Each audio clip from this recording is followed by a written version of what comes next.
Bismillahirrahmanirrahim. Bismillahirrahmanirrahim. Alhamdulillahi rabbil alamin.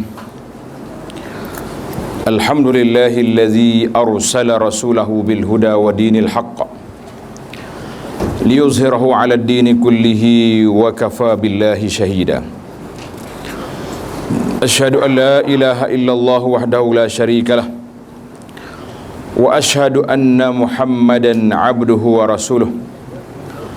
Allahumma salli wa sallim wa barik ala abdika wa rasulika Muhammad wa ala alihi wa sahbihi wa man sar ala nahjihi wa ihtada bihadihi wa istanna bi sunnatihi ila yaumiddin, amma ba'd.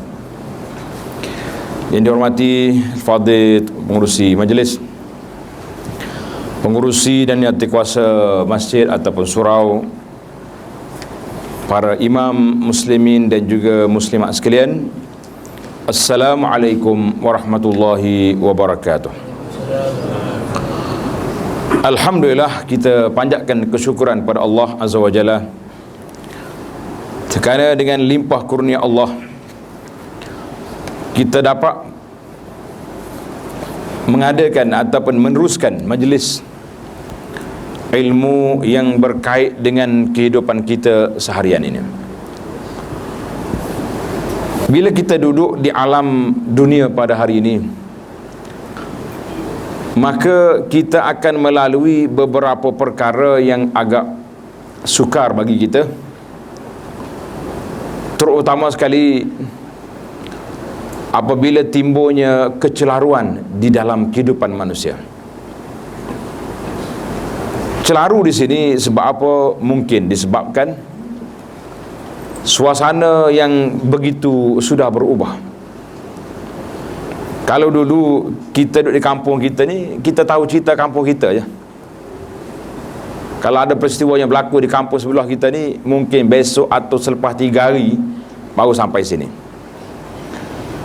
Tapi di zaman yang kita duduk hari ini, zaman yang sudah berubah, artinya zaman dunia telah menjadi kecil.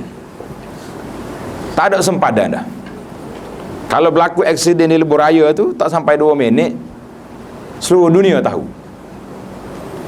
Berlaku kebakaran ke apa benda ke, berlaku benda-benda yang kita sendiri pun kegairahan kita tu, baru dapat anak tak kerak tali pusat lagi, kata orang ya. Masuk Facebook dah, saya sudah dikurniakan cahaya mata. Jadi habis dah orang pakat duduk ucap tahniah. Jadi ini yang dikatakan suatu suasana yang cukup berbahaya, sebab dosa yang dibuat sekarang ini sudah tidak tertutup. Dosa yang dibuat tidak tertutup. Kesalahan yang kita lakukan itu telah sampai ke pelosok dunia. Dan kebaikan yang kita buat pula tidak kurangnya, pahalanya berganda-ganda. Contohnya kita tulis zikir. Zikir ni kita tulis zikir yang simple je. Saya duduk bagi kertas subhanallah, alhamdulillah, wala ilaha illallah, Allahu akbar. Jadi pagi kita post zikir ni kepada kawan-kawan kita. Tulis itu, sila baca zikir, jangan lupa berzikir. Orang pun baca dengan sebab kita. Dia baca, dia hantar kepada kawan dia pula, maknanya tasalsul, bertali arus pahala mari pada kita. Artinya ruang untuk mendapat kebaikan itu luas, dan jangan lupa ruang untuk buat dosa juga luas. Ruang untuk dosa luas. Kalau kita lihat dalam mimpi Nabi sallallahu alaihi wasallam, ada kadang-kadang kita bertukar di antara mimpi ni dengan cerita Isra' dan Mi'raj. Mimpi tu, hadis tu sahih. 2 malaikat datang jumpa Nabi SAW dan dia ajak berjalan. Malaikat tu ajak pergi berjalan, pergi tengok sana, tengok sini. Di antara apa yang Nabi kita SAW lihat, ada seorang laki-laki yang dicocok mulut dia. Dicocok mulut dia sampai ke ujung. Sudah dicocok, tarik balik, sembuh, buat lagi. Jadi benda peristiwa itu akan berlaku cocok tarik ni sampai ke hari kiamat. Nas'alullah as-salamah. Apabila Nabi kita tanya malaikat yang bawa dia, dia kata inilah orang yang yakzibuna kazibah, yang telah mencipta pembohongan, pendustaan, buat cerita-cerita dusta, buat cerita bohong, cerita yang karut saja. Balagha bihal afaq, cerita ini telah sampai ke pelosok dunia. Dia buat cerita ya. Macam kita hari ni, anak-anak muda kita ni belajar internet, sehingga kita orang tua pun termasuk juga telah terpaksa kena masuk satu mazhab baru dalam dunia ini. Nama dia mazhab wasafi. Hak tua masuk, hak muda masuk habis. Nah, kau orang sini tak daftar lagi mazhab ni? Daftar dah? Daftar juga dah. Jadi dengan adanya alat-alat media yang baru ni, WhatsApp lah, Telegram lah, apa baca jenis ni, kita tak sudah tidak terkawal lagi maklumat yang kita ada. Apa yang berlaku, jangan main-main. Orang kelahi dalam masjid kan, sebab silap tak cukup duit akad nikah apa? Tak ada sampai 2 minit seluruh dunia tahu dah, ya tak jadi dah kahwin hari ni. Jadi maknanya kesalahan-kesalahan yang dibuat itu balagha bihal afaq, sampai ke pelosok dunia. Kita tulis je dalam Facebook contohnya, kesalahan yang kita buat, apa kita tulis? Orang ni sekian-sekian, buat tuduhan lah, senang. Ataupun kita ambil gambar orang ni, kita edit sikit, pergi tulis dialog yang dia tak kata, kita kata. Kan ambil gambar orang boleh buat. Kadang-kadang dia ambil gambar orang perempuan, malam Jumaat dia tulis kat tu, abang malam Jumaat balik cepat. Ni orang masjid pun bawa juga ke kawan-kawan ni. Masjid ni tak lagu ni. Surau kita ni sudah terpawak dah 2-3 malam Jumaat.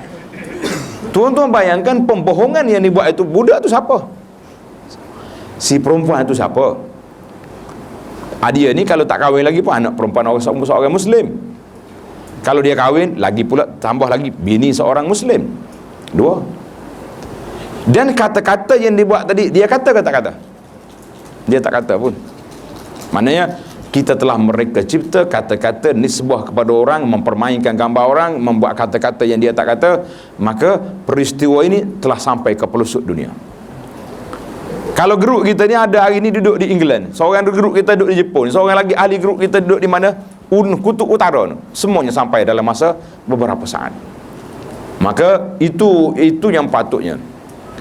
Jadi kalaulah kita berbincang tentang peristiwa Nabi SAW di dalam Isra' dan Mi'raj, maka bagi saya di zaman kita hari ini, peristiwa itu memang beberapa isu yang Nabi kita tengok dalam peristiwa itu, iaitulah dia tengok afat, penyakit-penyakit yang melanda masyarakat. Penyakit yang melanda masyarakat ini yang kita bimbang, takut tertimpa ke atas kita, dan kita patut berhati-hati. Kalau setakat nak cerita buruk macam mana, tuan-tuan selalu dengar dah, gambar buruk pun kantor kat rumah dah. Kita tak kena gambar buruk. Buruknya jet yang marah ambil Nabi daripada Mekah ke Baitul Maqdis tu lah, nama dia buruk. Ada pernah tengok tak gambar ni? Macam mana rupa dia? Kuda. Ada tahu belakang ni. Kuda, lepas tu ada sayap, muka perempuan, ada tindik kat hidung. Pasal tu orang tanya, ustaz, ni buruk apa ni? Saya kata buruk India. Pasal ada tindik di hidung dia tu, buruk India mari. Mana ada dalam riwayat kata buruk ni seekor binatang yang lebih besar sikit daripada bagal, tak besar daripada kuda. Itu je dia gambar dia. Yang kepala orang semua sekali itu mari daripada India, dia kerekaan. Jadi kalau kita nak cerita tentang buruk macam mana, biarlah patut kita fokuskan dalam isu yang besar dalam peristiwa itu, iaitu isu penyakit-penyakit yang melanda masyarakat. Penyakit yang melanda masyarakat inilah yang membimbangkan kita para jemaah sekalian, yang sepatutnya kita perbesarkan tajuk itu, kerana itulah yang merusakkan kehidupan kita. Yang merusakkan kehidupan manusia ini 2 saja para jemaah. 1, makanan-makanan yang tak sihat. Hari ini jenuh kempen dah hospital, kempen pemakanan sihat. Hospital suruh makan sihat, makan sayur, bersihkan dulu nak makan, pilih kedai-kedai makan yang bersih. Rumah kita sendiri pun bersih daripada benda-benda yang tak baik, itu kerja hospital. Kerja ahli-ahli perniagaan pula, kalau nak sihat, makanan dia lah. Dia pun cari 2-3 orang testimoni, ambil gambar dia dah. Oh, saya dulu begini-begini, sejak saya makan kopi ini, sekarang ni bawa kereta daripada Kota Baru, Kuala Lumpur, tak payah berhenti. Tak payah berhenti, bakar darat terus, dia seorang yang bawa. Belum ni pun dia dah bawanya. Cuma nak cerita kuat. Jadi orang ni kempen nak dia. Bila anak kita cemerlang dalam peperiksaan, mari tanya selalu, jadi kismis syarikat apa makan? Pasal nak naik taraf. Jadi boleh jadi duta budak ni, boleh jadi duta kismis pula. Jadi orang-orang yang ahli perniagaan dengan perniagaan dia, ahli-ahli kesihatan dia, itu semua besar bagi kita, sebab as-sihhatu, kesihatan dan afiat itu satu nikmat daripada Allah Azza wa Jalla. Tetapi yang menjadi masalah penyakit masyarakat yang lebih besar daripada itu, iaitulah penyakit yang melanda pemikiran umat. Penyakit yang melanda pemikiran dan akidah umat itulah yang paling kita takut hari ini. Kalau kita di tahun 80-an dulu, kita duduk masyarakat kita sini, mungkin yang muda-muda ni baru lahir ataupun tak beranak lagi, orang tua-tua dulu sibuk dengan golongan anti hadis. Sekarang ni anti hadis ada ke tak ada? Senyap dah, tak ada orang bincang dah bab anti hadis. Sekarang ni orang duk bincang bab anti hudud. Orang duk bincang bab anti syariat Islam, orang duk bincang. Jadi tiba-tiba mari kumpulan satu hari timbul pelik-pelik. Jadi nak kenal Tuhan tu melalui getaran jiwa pun ada. Jadi macam-macam kecelaruan yang begitu dahsyat. Jadi kita mengatakan inilah penyakit-penyakit masyarakat yang timbul melalui dua penyakit. Penyakit masyarakat melalui dua. Jadi penyakit yang kesihatan tadi saya ketepikan, kita serahkan ahli-ahli penjual ubat-ubat dengan kata ni hospital yang bincang. Yang kita nak bincang di sini penyakit yang melanda dari masyarakat dari sudut pegangan kita. Maka para ulama menggariskan penyakit masyarakat itu iaitulah melalui dua keadaan, dua perkara. Yang pertama dia panggil penyakit syahwat. Penyakit syahwat. Penyakit syahwat ini iaitulah keinginan manusia kepada kehidupan yang mewah. Syahwat. Keinginan kita kepada makanan yang sedap-sedap. Keinginan kita nak rumah besar, nak kereta besar, nak, itu semua naluri manusia. Biarlah dia nak, tak ada masalah. Tetapi kalau penyakit syahwat itu telah dituruti, telah dipatuhi, telah diikuti, maka efek dia, kesan dia, iaitulah manusia ni akan hidup dia langgar semua batasan halal dan haram. Tak ada dah. Tilka hududullah, itulah sempadan yang Allah buat. Tak ada sempadan, semua apa masuk. Tuan-tuan kena ingat, hari ni orang duk kempen skim cepat kaya. Siapa kata sampai sini skim cepat kaya? Tak ada. Oh, dia kata jangan main-main. Pelaburan kami di Mekah, hotel dekat Kaabah. Nasib baiklah Kaabah tu tidak boleh dijual. Kalau tidak sekali dengan Kaabah dia jual. Kita bagi sewa Kaabah 5 tahun. Nak kata apa? Skim cepat kaya. Yang buat skim cepat kaya ni siapa dia?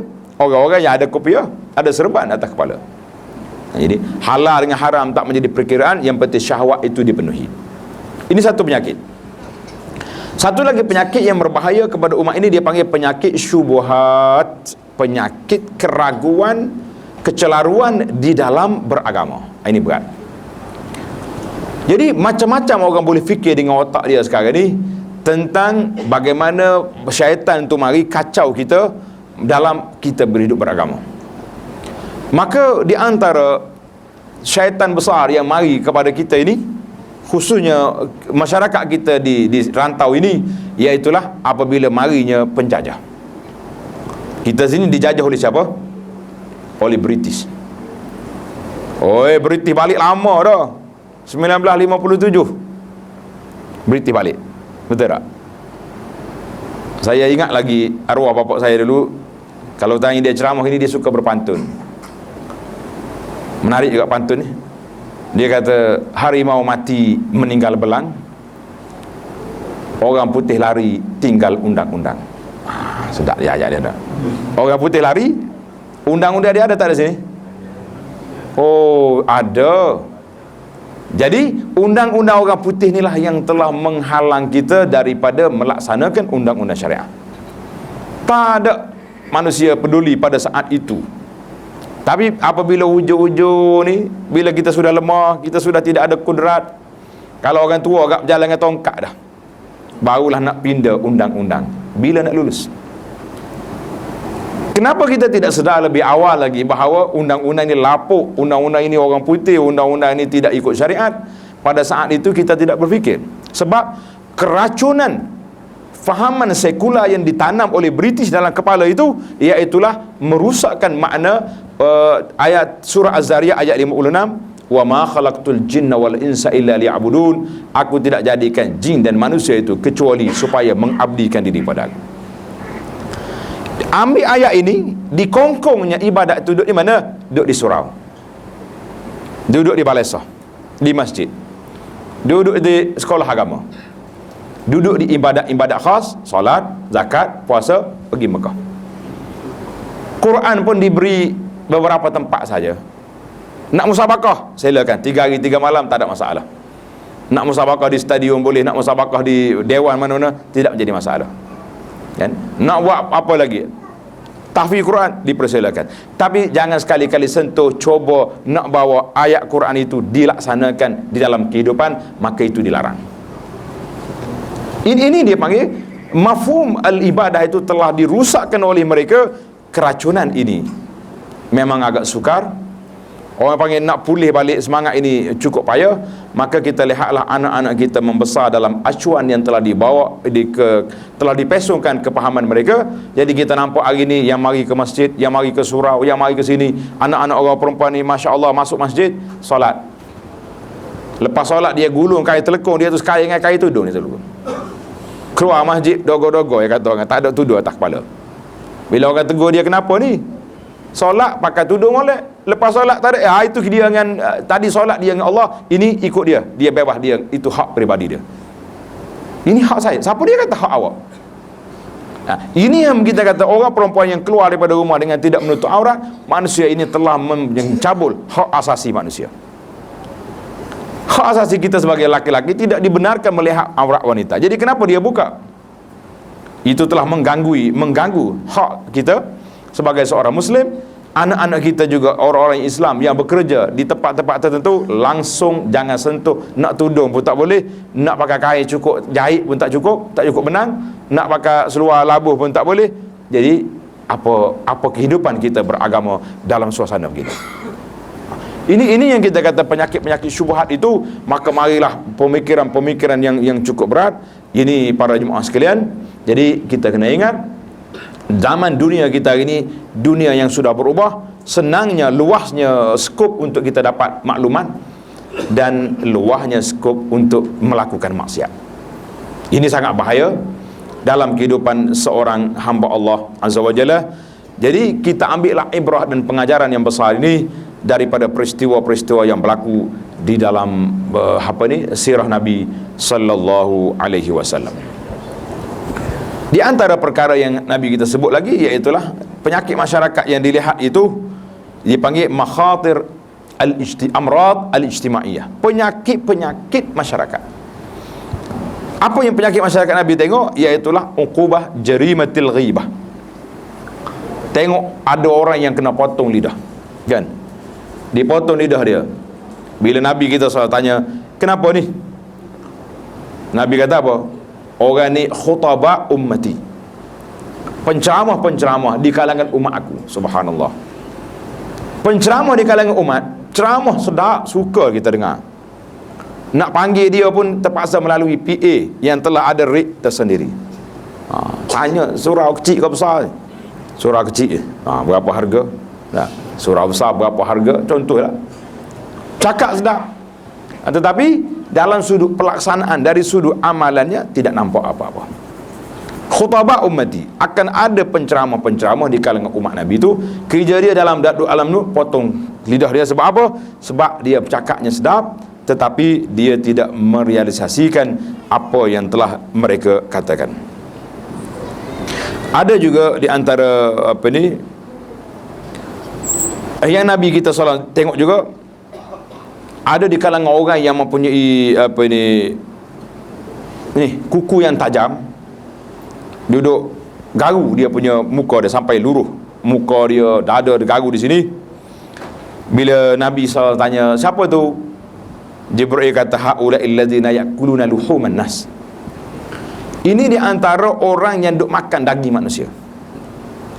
Kita hari ni makan pelakon, lagi kambing makan, daging lembu makan, daging orang makan juga. Bahkan orang-orang yang sakit darah tinggi, kencing manis, tengok kambing, iling kepala terus, sentuh pun tidak dah. Tapi daging manusia boleh makan tak boleh makan? Sambil-sambil duduk atas katil hospital, sepak lagi dia mengopak orang. Sepak atau sepak? Sambil-sambil duduk atas masjid ni, tunggu imam lama lagi sikit, basah imam makan dah gaji buta. Imam sakit perut, pulah serban dia nak mari awal masjid. Turun naik kereta sakit perut, balik semula aku mau lambat sikit mari, kutuk kita dalam masjid, basah makan daging baju buta ni. Subhanallah, tengok, ya'kuluna luhuman nas. Jadi amrad, penyakit-penyakit yang cukup dahsyat inilah para jemaah sekalian. Ini di antara agenda yang saya buat, perjalanan yang kita sentiasa peringatkan untuk kita sendiri di zaman ini, iaitulah bagaimana kita nak tenangkan hati kita, bagaimana kita nak cerahkan dada kita, dan bagaimana kita nak harmonikan masyarakat kita. Jadi saya bimbang hari ini apabila masyarakat kita diajar macam dididik supaya kutuk mengutuk.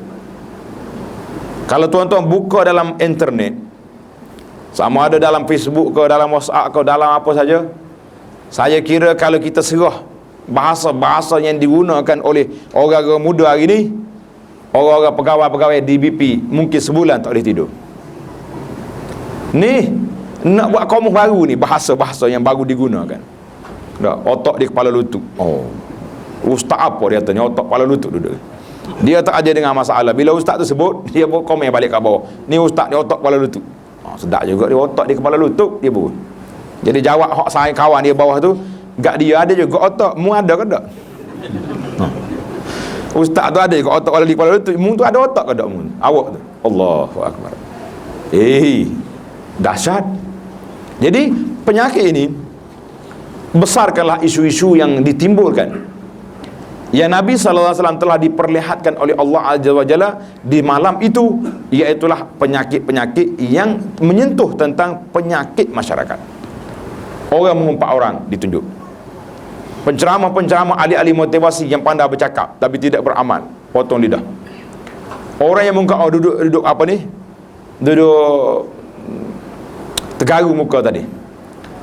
Orang-orang yang duduk dalam sungai yang dipukul dengan batu, dalam itu orang-orang makan riba, dan banyak lagi penyakit-penyakit masyarakat, masalah riba, masalah rasuah, masalah zina, masalah mengumpat, masalah cakap tak serupa bikin. Semua ini ditunjukkan kepada Nabi SAW untuk apa? Karena itulah penyakit masyarakat yang akan berlaku berterusan, lebih-lebih lagi di saat kita hidup hari ini.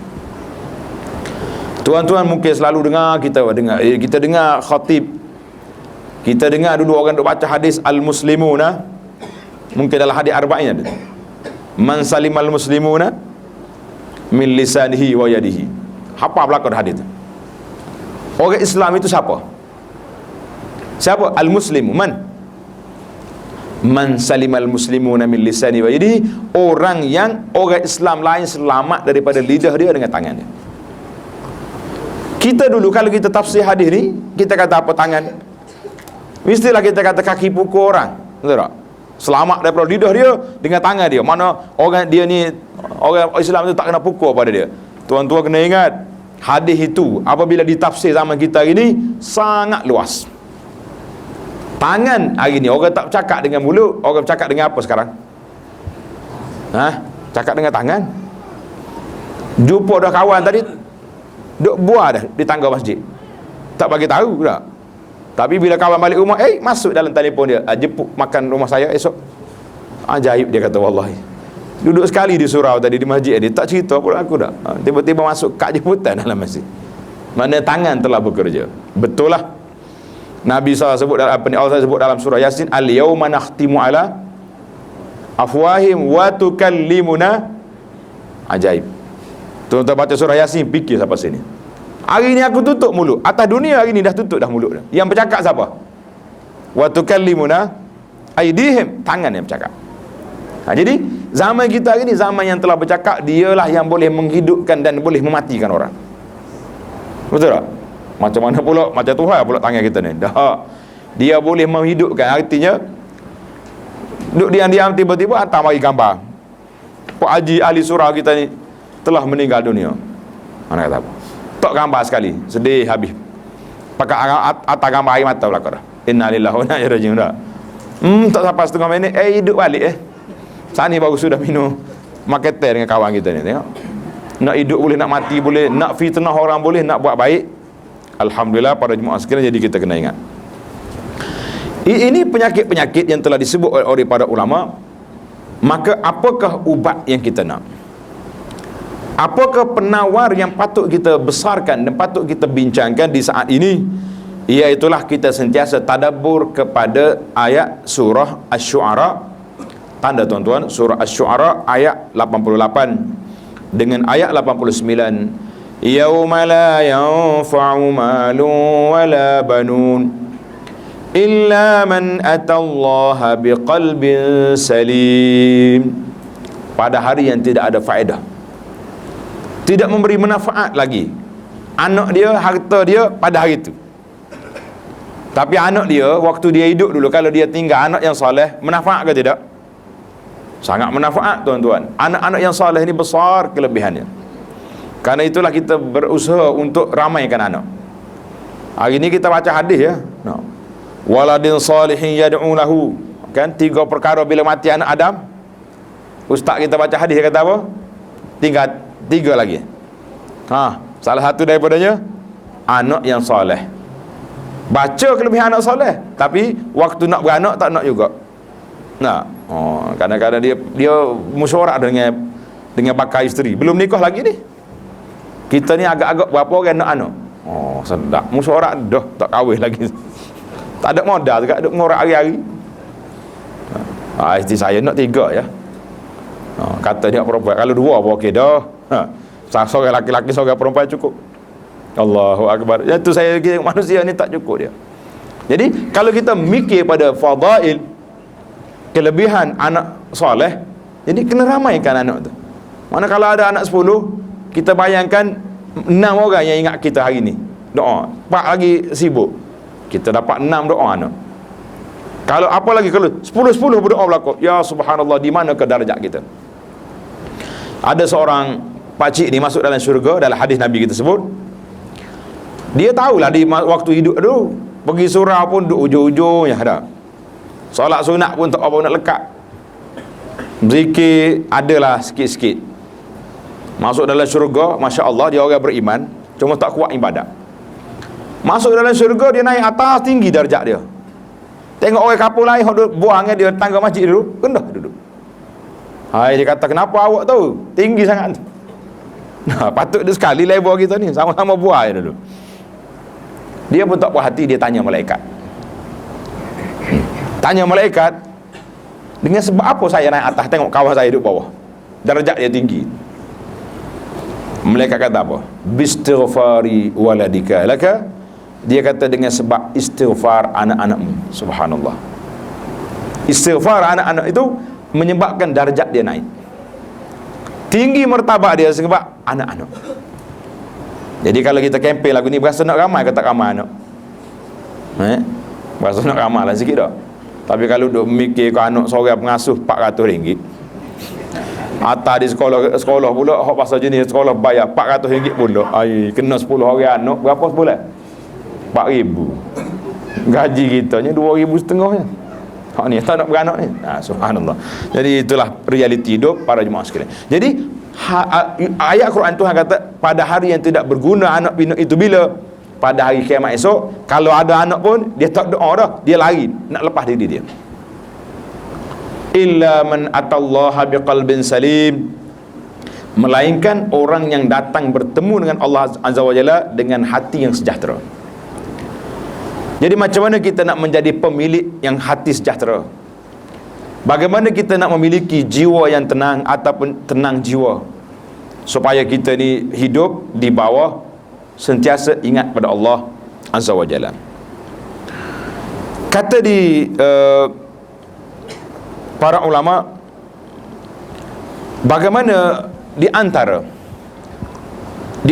cara kita nak mendapat hati yang sejahtera itu, dia panggil kita hidup dengan Al-Quran. Tadabbur Al-Quran. Quran itu syifa'un lima fis sudur, menjadi penawar bagi segala-galanya. Bila sebut bab Quran, kita berasa ajaib, tuan-tuan. Kita belajar Quran daripada nenek kita, daripada atuk kita, daripada tok ayah kita dulu, daripada kecil lagi. Nah, umur 5 tahun tu mula hafal Al-Fatihah.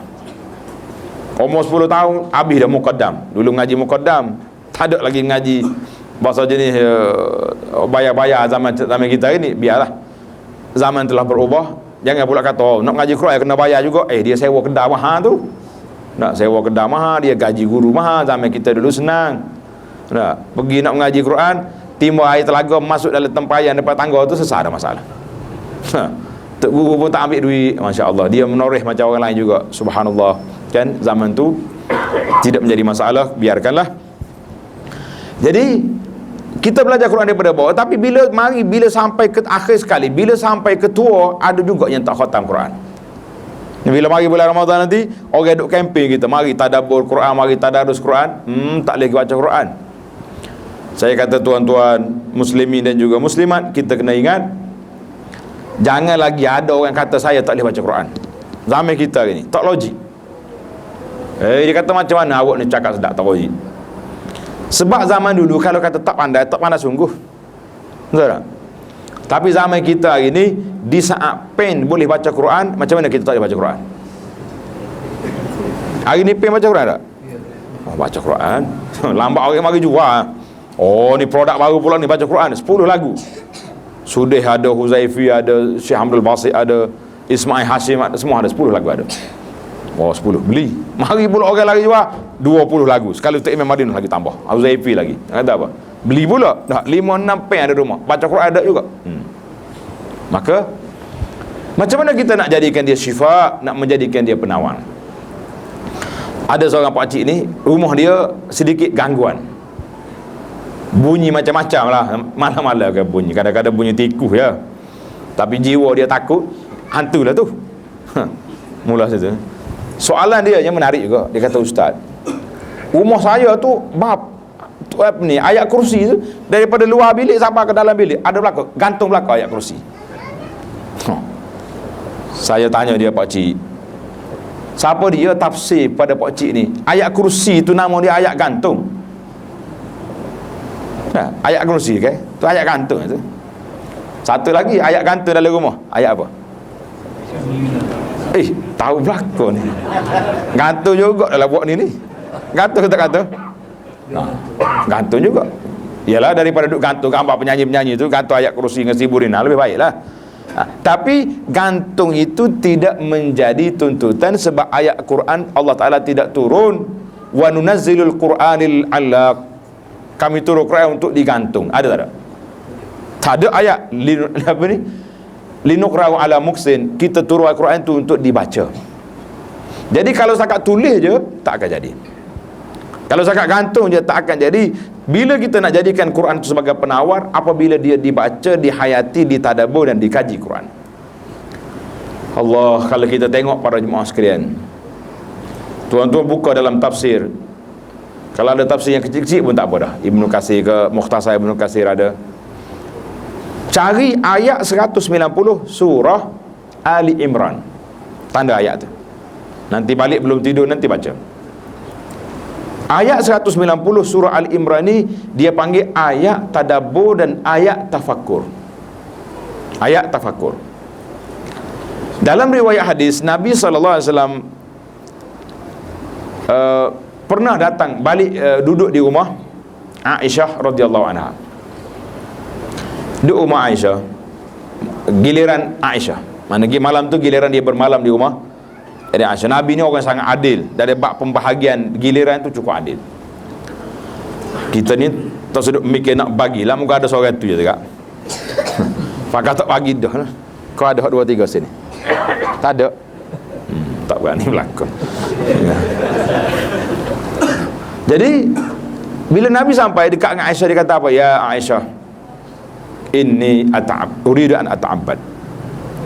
Tengok Nabi kita, walaupun Aisyah itu isteri dia minta izinkan aku nak beribadat malam ni. Subhanallah, nak beribadat. Aisyah pun tak bagi keizinan secara total. Ini muslimat kena belajarnya dengan Aisyah. Dia kata, ya Rasulullah, inni uhibbu qurbaka. Ya Rasulullah, saya ni tak cukup suka sangat kalau boleh tidur sekali, duduk dekat. Itu luah perasaan. Barulah dia bagi keizinan, dan aku juga suka tengok Rasulullah beribadat. Ni kena belajar, ni muslimat kena belajar. Kalau suami bagi tahu, insya-Allah saya nak pergi umrah ni. Jadi isteri punya kata, pergilah abang. Dak, saya ni abang nak pergi tu comel lah, tapi kalau saya boleh pergi sekali, kau comel. Tidak sedap ke ayat tu? Jadi dak abang, pergi. Tak pergi selalu kawan ni pun. Kena luah perasaan. Jadi Nabi kita sallallahu alaihi wasallam pada malam itu, bila dia bangun berdiri solat, menangis sampai basah janggut. Bila dia sujud, basah lantai. Sehinggalah datang Sayyidina Bilal nak azan subuh. Dekat dengan nak subuh, Bilal mari, tengok Nabi menangis. Dia kata, ya Rasulullah, wa ma yubkik. Wahai Rasulullah, apa sebab Rasulullah menangis? Kenapa menangis? Nabi kata, ya Bilal, kaifala abki, bagaimana aku tidak menangis, waqad unzilat alayyal barihah, telah turun ke atas aku semalam ayat 190. Tanda ayat tu surah Ali Imran, inna fi khalqis samawati wal ardi wa ikhtilafil laili wan nahari la ayatin li ulil albab. Apa ni? Inna fi khalqis sama, kejadian langit dengan bumi, silih berganti malam dengan siang itu menjadi tanda-tanda kekuasaan Allah bagi orang yang punya. Jadi orang ulil albab itu orang yang berfikir tentang ayat-ayat Allah Ta'ala. Maka Nabi mengatakan, wailul liman qara'aha walam yatafakkara fiha, celakalah, rugilah orang baca ayat ini tapi tidak berfikir tentang keagungan Allah Azza wa Jalla. Jadi ini di antara cara untuk kita nak tenangkan hati kita, tadabbur ayatul Quran. Kemudian kita duduk ramai-ramai begini, marilah kita sama-sama lapangkan majlis kita. Dalam ayat Al-Quran, contoh tanda surah Al-Mujadilah ayat yang ke-11, ya ayyuhalladzina amanu idza qila lakum tafassahu fil majalisi fafsahu yafsahillahu lakum. Wahai orang-orang yang beriman, apabila dikatakan kepada kamu, perluaskanlah. Fafsahu, maka luaskanlah, yafsahillahu lakum. Jadi ayat Quran ini, kata di para ulama, asalnya turun supaya kita ni, kalau ada kawan kita masuk, kita buka ruang biar dia duduk. Buka-buka lorong. Tengok orang nak bagi ramai lagi yang duduk kat pintu tu, bang duduk tengah, kan? Orang mari, kita bagi ruang. Jadi orang ni bila dia mari terpinga-pinga, kalau semua orang pakat tengok dia, kita panggil duduk, lega tak lega dia? Allahu Akbar. Tiba-tiba duduk berdiri duduk intar sana sini, nampak macam, kata orang macam rusa masuk kampung tak? Tiba-tiba kawan tu, sini ta'al, sini, Rasulullah. Tamu-tamu kalau hari Jumaat waktu jam tu, tiba-tiba ada ruang kita boleh masuk. Allah Ta'ala kata, yafsahillahu lakum, Allah Ta'ala akan perluaskan hidup kamu nanti. Kata di Imam Fakhrul Razi, Imam Fakhrul Razi ni masyhur dengan kitab dia Mafatihul Ghaib. Mafatihul Ghaib, nama tafsir dia besar, dekat 30 jilid kitab dia saja. Dia kata apa? Ayat Quran ini jangan dipersempitkan skop dia. Jangan kita kata, setakat nak perluaskan apa? Nak memperluaskan duduk saja. La, dia kata, wasi' ala ibadillah abwabal khair. Perluaskanlah kepada hamba-hamba Allah Ta'ala itu segala pintu-pintu kebaikan. Segala pintu kebaikan, nascaya Allah Ta'ala perluaskan ke atas kita segala pintu kebaikan di dunia dan di akhirat. Jadi kita tengok orang perlu apa, kita duduk berjalan. Ini dipanggil bagaimana akhlak kita hari ini supaya hilang perasaan ghil, sakit hati je kita pada orang Islam. Jadi dalam majlis kita perluaskan. Saya duduk tengok di antara yang kadang-kadang kita tak mesra di jalan raya. Nah, orang ni mari nak potong kita, mungkin dia ada hal, mungkin keluarga dia sakit, banyak kemungkinan. Si pemandu yang sebelah ni pula tukar gear juga nak press, nak buat F1 kat jalan raya. Apa kata kalau kereta depan mari, mati kawan tu, kan? Ataupun berkiuk dia punya enjin, tukar aja gear 3, press nak suruh lepas. Jadi kata di para ulama yang mufasir semasa kita hari ni, dia kata termasuklah wa iza ifsahu yafsahillah. Peluahkan lorong, mana kita duduk tepi slow sikit biar dia lepas. Itu betul termasuk dalam memperluaskan jalan kepada orang. Subhanallah. Jadi tuan-tuan, kalau kita tengok di dalam kehidupan kita hari ni, benda-benda macam ni kita tak terfikir. Kita duk mikir orang putih tu macam mana dah, macam mana mereka ni baik kalau tak naik bas tu. Tengok orang tua naik ya, tak payah cakap dah. Yang muda-muda ni bangun berdiri dah, dia bagi pakcik duduk. Pak kita ini kalau pakcik naik dengan tongkat-tongkat dia, dia buat tak nampak ya, duduk main handphone dia dah. Buat tak tahu ya. Oh pakcik, kita kalau agak mari oh saya tak perasan. Perasan apa? Mau tengok dah kawan tu nak naik bas begini, apa ni bergantung di pintu bas. Buat tak tahu. Mari makcik-makcik kita ni dengan kandungan yang sudah 8 bulan, 7 bulan, nampak sangat dah saraknya dah. Tak ada siapa nak bagi. Saya nak boleh duduk tadi pun lama dah. Jadi ini panggil tidak ada ifsah. Kita tidak berfikir tentang kemudahan-kemudahan yang telah disebut. Maka kata di dalam kitab Zadul Ma'ad, dia kata apa? Apakah sebab-sebab yang boleh melapangkan dada kita? Jadi kita hari ni kita dah belajar tadi, penyakit-penyakit masyarakat bermula daripada mana? Bermula daripada ghillal lillazina amanu. Adanya penyakit-penyakit yang menimpa dalam hati kita. Penyakit menimpa dalam hati lah yang kita bimbang hari ni. Jadi di antara, saya baca secara ringkas je lah tuan-tuan, boleh tanda sini, asbabu syarhis sadr, sebab-sebab yang boleh menghilangkan penyakit dalam hati kita dan boleh melapangkan dada kita. Yang pertama sekali, kita kena merealisasikan tauhid dalam hidup kita. Merealisasikan tauhid dalam hidup kita. Hari ni kalau kita pergi cek di hospital jiwa, hospital mental, punca mari daripada mana? Adanya sebab-sebab makan ubat, makan dada, itu penyakit fizikal, nampak. Tapi orang-orang yang sakit jiwa ni, penyakit mental, mari daripada mana? Mari daripada tekanan jiwa yang tak tenang. Tekanan jiwa ni mari daripada mana? Ini siasatan yang perlu dibuat. Mari daripada yang pertama sekali, tidak merealisasikan tauhid, khususnya di dalam bab qada dengan qadar.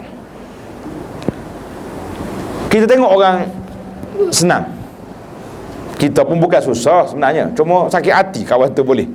Kenapa dia boleh tenda, aku tak dapat? Allahu akbar. Nyo fikir kenapa tu sampai pukul 12 malam duduk melengung.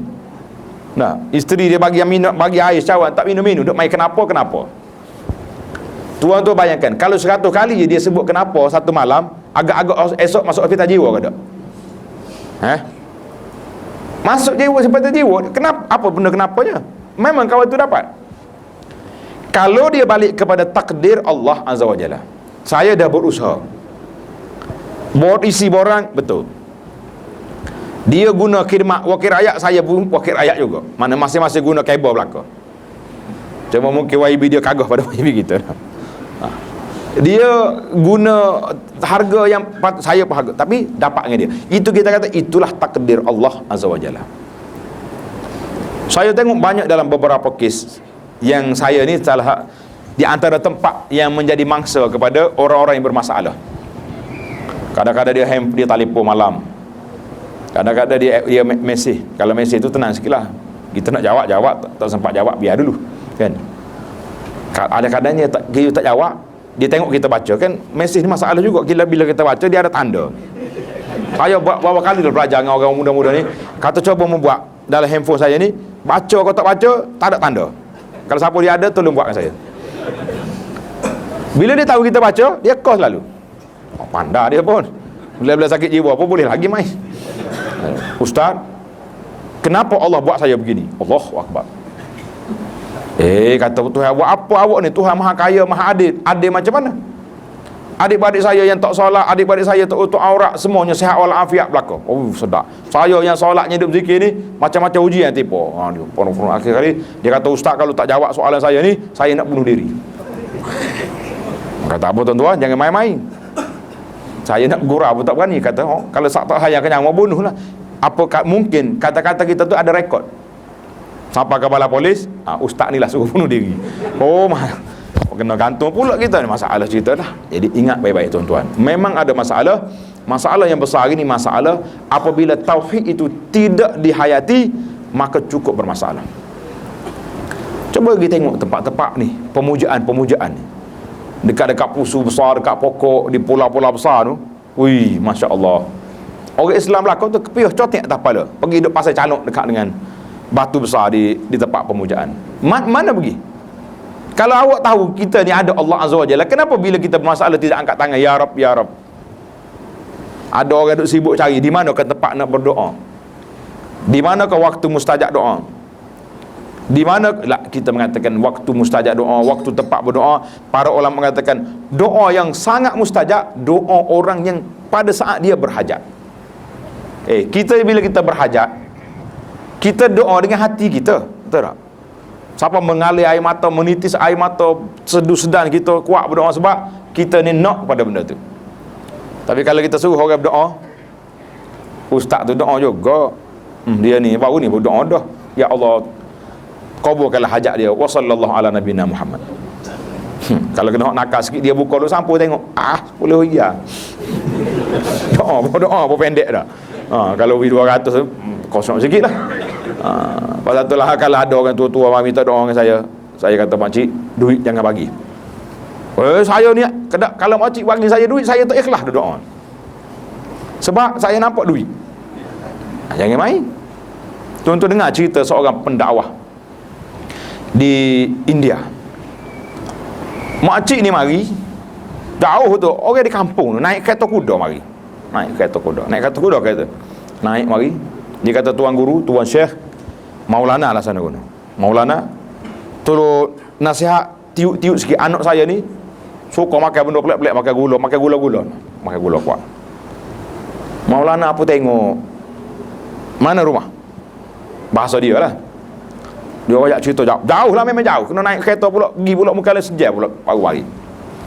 Tak apalah, mau balik dulu hari ni. Esok mau mari pada pukul ni. Pagi esok mari, pukul sekian-sekian dia mari. Pasal hari ni ada masalah dia cakap. Jadi makcik ni balik, pagi esok mari pula, pagi lagi mari pula. Maulana apa mak? Tengok mu mari dah, mari. Dia apa kosok atas kepala pula. Baca doa sikit, tiup-tiup. Kalau bahasa kita kat, anak, mu jangan makan gula dah.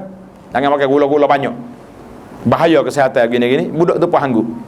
Dia pergi klik. Makcik ni jelek mata. Semalam aku mari berjam dah berjalan mari. Kalau mu tiup mari ke sesah masalah. Kenapa suruh mari hari ni? Marah juga mak dia pun. Ingat kau nak japi, nak mandi dah. Apa ni, bakar kemia dulu, kau semangat sikit. Gosok-gosok, 2-3 patah suruh klik. Tuan Syekh tu kata apa tuan-tuan? Dia kata, semalam maksa mu suruh aku nasihatkan anakmu tu, aku baru sudah makan gula. Kalau aku nasihat tak ikhlas, dia kata. Tak jadi. Tapi hari ni oleh kerana aku tahu aku nak nasihat benda ni, daripada semalam sampai hari ni aku tak makan. Tengok apa dia moral cerita. Kita ni nak, bila kita nak, biar kita betul nak. Ada masalah, kita sendiri berdoa pada Allah Azza wa Jalla, Rabbuna wahid, Rabbuna wahid. Ada seorang Najjar, ni cerita ni menarik jugalah. Najjar ni dalam bahasa kita kata tukar kayu. Tukar kayu ni telah dijatuhkan hukuman oleh raja pada masa dia tu, hukuman mati atau penjara. Mana ada kes dia. Jadi malam tu tak boleh tidur dia. Kita ni tak usah kata ke nak pergi ke penjara, nak pergi ke mahkamah tak. Nak pergi hospital dia esok. Nak pergi cek, tak apa nak lain tidur dah malam tu. Tu yang naik darah tu. Tak cukup tidur. Isteri dia kata, abang, 6 tidur ya, dah tak apa susah awak ni. Dia kata, nak tidur lagu mana? Esok ni jatuh hukum ni. Mati ke, gantung apa ni, pancung ke, penjara. Dua tu ya. Isteri dia kata apa? Abang, Rabbuna wahid. Subhanallah. Orang perempuan kuat akidah. Rabbuna wahid. Tuhan kita satu je. Wa abwabuha abwabul khairi katsirah. Pintu-pintu kelepasan itu banyak. Suami ni bila kena motivasi ke isteri, ambil batal tidur keroh-keroh. Masya Allah, tabarakallah. Dengar ni muslimat, kalau suami ada masalah apa-apa, jangan mari duk tambah pula lagi. Kadang-kadang suami dia masalah, dia mari pula, aku royak dah kan. Jangan duk pergi juga ambil mokot otak dia tidur. Pasti kau tak tidur kawan ni kan. Isteri salihah mari, abang, Rabbuna wahid wal abwabu katsirah. Tuhan kita satu, pintu kelepasan sangat banyak. Alhamdulillah, dia tidur molek malam tu, semaya subuh molek-molek, berzikir, berdoa, bermunajat malam tu. Pagi esok mari, pegawai istana mari, duduk mari. Sudahlah. Dia pun tak ada apa lah. Cium isteri dia, salam molek-molek, kira tak jumpa dah lah. Manakala hidup pun hidup, kalau mati pun tak balik dah. Mari-mari ketuk pintu ni pegawai istana. Ya Najjar. Ya, saya ada, tak ada apa-apa. Siap ngebit dah dia. Mari sini. Dia kata, aku nak sekarang juga kamu pergi ke istana, sebab raja sudah mati semalam, mu kena pergi buat keranda. Bertepik bini dia, Allahu Akbar, tengok, Rabbuna wahid wal abwab katsirah. Subhanallah. Allah Ta'ala kita satu, pintu-pintu kelepasannya banyak. Tauhid pada Allah Azza wa Jalla. Jadi kalau kita boleh lihat hasil tauhid, tuan-tuan tidak akan jadi manusia yang resah, tidak ada manusia yang sempit dada. Kita takdir Allah Azza wa Jalla. Memang kita akan berlaku dalam hidup ni, susah senang akan berlaku. Nah, kadang-kadang kita nak benda ni tak dapat. Kita rancang benda-benda lagi ni tak dapat. Kita nak kata apa? Takdir Allah Azza wa Jalla. Tapi jangan sampai peringkat menyerah kepada takdir, itu silap. Kenapa tak kerja? Takdir Tuhan. Sedap dia dah. Kalau Tuhan nak bagi rezeki dapat kerja dak, kena tidur atas rumah. Senanglah. Orang lagu ni, waktu nak makan nasi, isteri dia ambil pinggan kosong tok depan dia. Kan dia kata, mana nasinya? Takdir Tuhan. Kalau Tuhan nak bagi nasi mari, dia mari penuh dari pinggan awak. Baru kena ni kerja malah, lepas tu duk mai tunggu takdir, tawakal Allah. Lah apa punya takdir lagu ni? Tak mungkin berlaku lagu tu. Jadi Rabbuna wahid, ingat tuan-tuan, wal abwabu katsirah. Allah kita pintu sangat banyak. La ilaha illallah Muhammadur Rasulullah. Jadi yang kedua, kita nak tenangkan hati kita, al-ilmu, sentiasa duduk dalam majlis ilmu. Tuan-tuan kena ingat, kalau saya baca hadis, tuan-tuan baca sendiri lah, tengok dalam hadis yang ke-36, kata silap saya, dalam hadis 40. Biasa kita hadis 40 ni ada belakang tak? Hadis Nabi sebut, majtama'a qaumun fi baitin min buyutillah. Mana-mana orang yang berkumpul di rumah Allah Ta'ala. Jadi kita ada berkumpul dalam rumah Allah Ta'ala untuk menuntut ilmu, Allah Ta'ala akan beri ketenangan kepada kita.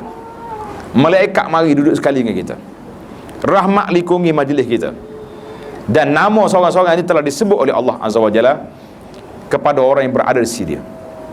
Jadi kalau tuan-tuan nak tenang, nak apa ni, jiwa kita ni mantap, duduk dalam majlis ilmu. Cuma hari ni kita bimbang, kadang-kadang majlis ilmu pun tak jadi majlis ilmu. Setengah-setengah penceramah, pendakwah ni mari pun cakap ilmu, baca ayat Quran, tapi syarah kata orang. Ini masalah. Kalau ada penceramah lagu ni, tuan-tuan tak usah panggil lah. Baiklah lepas maghrib kosong, kita pakat berzikir, baca Quran, daripada duduk dengar mari orang mai atas masjid duduk mengumpat orang. Jangan. Tak usah kira lah dalam bab mana, dalam bab apa saja pun, kalau menyentuh cara peribadi orang, itu bukan mendidik, itu manusia yang nak merusakkan manusia. Ingat. Yang ketiga, al-inabatu ilallah, naklah kita sentiasa kembali kepada Allah Azza wa Jalla. Saya bila sebut tentang kembali kepada Allah Ta'ala ni, kita kena mikir tuan-tuan, sentiasa berfikir. Macam mana kita nak mikir? Kita kadang-kadang bila orang tanya, kenapa tak buat, semua akan jawab banyak tanggungjawabnya. Saya tak pergi masjid, tak ada sempat nak mengaji, banyak tanggungjawab. Kita kena ingat, hari ini kita boleh jawab banyak tanggungjawab, tapi besok mungkin kita sudah tidak ada tanggungjawab. Mati. Tetapi ingat, kita akan dipertanggungjawabkan dengan semua hak kita buat. Tak situ. Tulis kata-kata tu. Hari ini kita mendakwa banyak tanggungjawab, mungkin besok sudah tidak ada tanggungjawab lagi, tetapi akan dipertanggungjawabkan segala apa yang kita buat. Kalau tuan tu tulis ni besar-besar, letak dekat pintu, letak di dalam bilik dekat nak tidur renung, aku banyak tanggungjawab, tapi mungkin besok sudah tidak ada tanggungjawab, maknanya kita sudah mati. Artinya lepas pada kita mati, kita akan dipertanggungjawabkan dengan semua yang kita buat. Jangan duk katalah, saya share tu, orang buat lah, tangan yang share itu pun akan ditanya oleh Allah Azza wa Jalla. Kita tahu dah benda fitnah, kenapa share juga? Kita tahu benda tak betul, kenapa kita pergi forward juga kepada orang? Saya forward tu nak suruh orang tanya, nak suruh orang bagi jawapan. Siapa nak jawapan? Grup yang kita ada tu grup sekolah rendah kita dulu. Siapa dia nak jawab? Maka kita kena ingat, ma yalfizu min qawlin illa ladayhi raqibun atid. Setiap apa yang kita buat, setiap apa yang kita ucap, setiap apa yang kita tulis, semuanya ada raqib, ada malaikat yang menulis. Yang keempat, mahabbatuh, cinta kita kepada Allah Azza wa Jalla. Jadi tuan-tuan kena ingat, kita nak suruh Allah sayang kepada kita ke tak? Nak. Kita dulu kena sayang kepada Tuhan. Tuhan kata, waman apa ni? Waman zakarani fi nafsi. Siapa dia ingat aku, aku ingat. Fazkuruni azkurukum. Ingat kepada aku ingat kamu. Itu dia panggil cinta berbalas. Kalau tuan-tuan suka baca buku, tulis nama buku ni, Musafir Menuju Allah. Musafir Menuju Allah tu taklah besar sangat, 200 muka surat. Sekali baca habis tu. Buku yang saya tulis di bawah tajuk Musafir Menuju Allah tadi ada 10 sebab meraih cinta Allah. Macam mana kita dapat cinta Allah? Ada 10 perkara ni, kita cubalah usaha baca kitab-kitab ni, mana-mana kitab boleh baca. Siapa saya nak tunjuk yang ni. Dan yang seterusnya, iaitulah dawam zikrihi, sentiasa berzikir kepada Allah Azza wa Jalla. Hari ini saya nak ijazah zikir. Nak ke tak nak? Nak. Tapi kena hafal dan kena ingat. Dan kena amal. Boleh? Selagi tak ingat, saya tak berhenti ceramah ni. Tak apa nak selalu dah. Kau nak juga? Nak? Tak berani dah bunyi tu. Ikut semua. Kata Subhanallah, walhamdulillah, wa la ilaha illallah, wallahu akbar. Subhanallah, walhamdulillah, wa la ilaha illallah, wallahu akbar. Ingat dah? Alhamdulillah, boleh berhenti ceramah. Semua tempat dah saya pergi. Ijazah zikir ni, masa kita nak ijazah tu tak apa nak berani ni. Kalau selagi tak ingat pak cerah ni. Tapi soalan yang kedua, minta maaf saya tanya, yang tak ingatnya apa dia? Yang tak ingatnya apa? Zikir ingat ada, tak ingatnya? Nak berzikir. Betul ke tidak? Kau saya buat tuduhan tak baik malam ni? Tuduhan. Tu email kata buat tuduhan kapu kita ni. Tak balik malam ni, terbalik kereta boleh. Saya tidak tuduh, saya tanya tuan-tuan. Daripada pagi tadi sampai ke petang ni, kalau kita nak lama sikit, daripada maghrib semalam sampai hari ni 24 jam, berapa kali kita baca subhanallah, alhamdulillah, wa la ilaha illallah, wallahu akbar? Berapa kali baca? Cuba jawab dalam hati masing-masing. Berapa kali? Baru hanggup kepala, giling kepala. Tuan-tuan rasa puas hati ke hidup lagu ni? Allah beri kepada kita segala nikmat. Wa in ta'uddu ni'matallahi la tuhsuha. Kalau kamu hitung, kalau kamu kira nikmat yang Allah Ta'ala beri, berapa banyak? Tak terkira. Kena kira, jangan tak kira. Kerajaan bagi nikmat kepada kita, ambil selalu. Bagi jalan raya, seronoklah kita tak? Begini 120 lagi. Tak ada siapa berapa minit. Tol RM3. Tak ada siapa dah. Sekarang ni pula pergi beli barang-barang makan ni anak kau, barang-barang kereta dah, kereta rusak dah, perak GST. Allah SWT beri pada kita, tak minta apa-apa. Wa in ta'udu nikmatallahi la tuhsuha. Allah Ta'ala beri pada kita masa yang cukup 24 jam satu hari. 24 jam saya kira, tuan-tuan boleh kira juga kalau tak betul matematiknya. 24 jam kali dengan 60 minit, kita ada 1440 minit. Betul?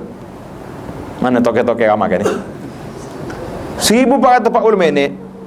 Kalaulah satu masa yang cukup panjang, tapi zikir kita subhanallah, alhamdulillah, wa la ilaha illallah akbar tak cukup 100 kali, tuan-tuan rasa puas hati ke nak bertemu dengan Allah?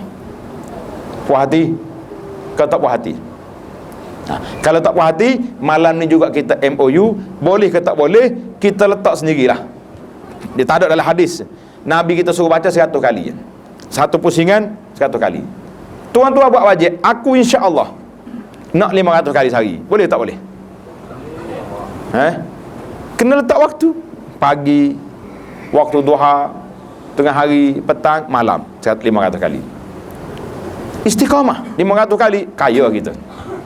Tengok, dawamu zikrillah, naklah sentiasa berzikir pada Allah Azza wa Jalla. Benda-benda lain semua kita boleh buat. Nak bercakap apa? Hak politik kita boleh ulas. Nak bercakap hak ekonomi, ulas. Nak bercakap apa perang dunia Syria dengan Amerika hari ni perang, ulas. Nak bercakap hak semua dunia boleh cakap. Ya, kita tak sempat nak bercakapnya, nak bercakap dengan Allah Azza wa Jalla aja tak bercakap. Ambil Quran pula tengok, berapa muka surat baca hari ni? Semalam hari Jumaat baca juga Al-Kahfi tak? Ataupun di kapur-kapur ni baca surah Yasin malam.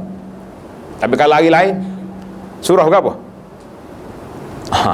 Jangan sampai peringkat kita jadi seperti Nuh Al-Jami'. Nuh Al-Jami' ni pereka hadis-hadis tentang kelebihan Al-Quran, kelebihan surah. Tapi pelesu, bukan bagi Nabi. Dia kata siapa baca surah ni boleh begini, siapa baca surah ni boleh ni. Kelebihan. Orang kita tanya dia, Tuan Syekh, kenapa hang buat ni? Dia kata, aku tengok orang tak baca Quran zaman tu, jadi aku nak suruh baca Quran, aku tipu buat hadis. Tak berdosa kok? Dia kata hadis ni bukan berdosa ke atas Nabi, aku berdosa untuk Nabi. Kata di para ulama, berdosa untuk Nabi, tipu untuk Nabi ke tipu atas Nabi, berdosa belaka sebab menipu atas nama Nabi. Jadi para jemaah sekalian, ini di antara 4-5-6 perkara yang sempat kita bincangkan. Bagaimana kita nak cerahkan dada kita, bagaimana kita nak tenangkan hati kita. Jadi setakat itulah dulu. Subhanakallahumma wa bihamdika, asyhadu an la ilaha illa anta, astaghfiruka wa atubu ilaih. Wa sallallahu ala nabiyyina Muhammad wa ala alihi wa sahbihi ajma'in. Walhamdulillahi rabbil alamin.